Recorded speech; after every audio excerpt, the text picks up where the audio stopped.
Some, in fact, say that Trump's reversal is a win for students. One of them is Dr. Carol Swain, author and former professor of political science and law at Vanderbilt University, as well as Princeton University. She joins us now, along with Democratic strategist Antoine Seawright. Thank you both for joining us this evening. Carol, let me start with you. If you would, please explain what this does and why you believe this change by the Trump administration is a good thing. Well, first of all, I'll say that I have been a professor for 28 years, and affirmative action, race-based affirmative action has been around all of those 28 years. So it's not something that Obama initiated, but Obama became far more aggressive with it, and it seemed as if his administration believed that everyone belonged in college. And this has done a disservice for many students who are not prepared for the colleges that they have been able to gain admission.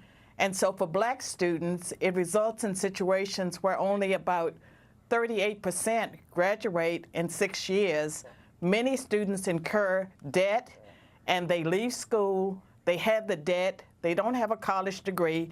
They could have been successful at a lesser school, or one that was more appropriate for their qualifications, or maybe they were someone that could have gone into trade school. Antoine, the doctor has been on these campuses. Your response? Well, with all due respect, I think this is par for the course with this administration. This is really not about affirmative action. This is really not about anything that the professor may be referring to. This is just Trump's effort to take this country full steam backwards.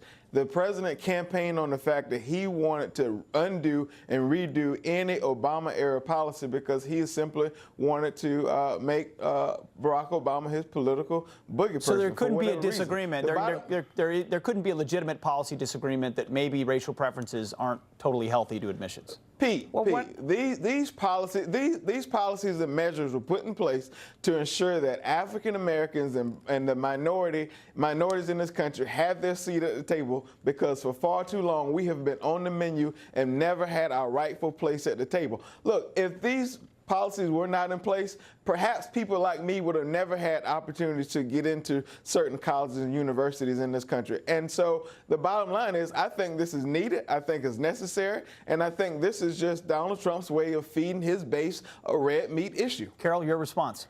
I disagree. Even before affirmative action became the law of the land, schools that did not discriminate against blacks had blacks on their student body. The Ivy League schools, they had black students. It's not about them having let her finish, blacks Antoine, on the let her student finish. body. She let you finish. But the thing that concerns me, and I've always seen this, there have been many minority students that I have encountered that have been struggling. There are some that are well qualified. I mean, they're at the top of the class, but there are many that are struggling. They are failing. They would have been successful if they had gone to a state university or a community college or a trade school. They leave school with a lot of debt, and I firmly believe that one reason we have so much unrest on college campuses today, so much anger and bitterness, and the students want to self-segregate, is because many of them are not prepared for the institutions they have been allowed to matriculate at. Antoine, you talk about racial differences. There's a case at Harvard right now, pending in the courts, where Asian American students are claiming reverse discrimination, that their numbers are being reduced because they're overqualified. Doesn't that strike you as unfair for them? Pete, if you don't think that my opinion is in line with reality, ask the National Education Association, ask the National Education Council. These groups have pushed back religiously on the undoing of this policy by this president. A lot of them are left-wing groups. That's good. It's fine. They're allowed to be so. This policy is not about whether kids do well on college campuses. This policy is making sure that we have a pool of people that are able to get into colleges and universities around the country. Look, right here in South Carolina, our flagship university has had issues where African-American students, same GPA, same test scores as people who do not look like them, could not get into the school. So I know what that feels like. I know what it's like to be in those situations. So for this policy to be rolled back, this is simply a political move, and the timing is ironic considering that Trump is considering his Supreme Court nomination, and these type cases have made it to the High Court. Well, Carol, maybe you want. Go ahead. Last word, briefly. I totally disagree because demographically the nation has changed in significant ways.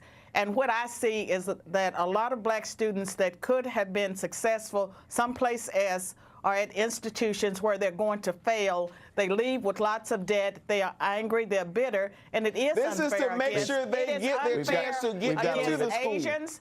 It is unfair against Asians as well as other non-minorities who are better qualified. And it's also, the country is not the same as it was 50 or 60 years ago. We've got to leave it right there. Good debate. Appreciate you both this evening. Thank you. All right, if you thought Never Trump conservatives couldn't debase themselves any further, think again.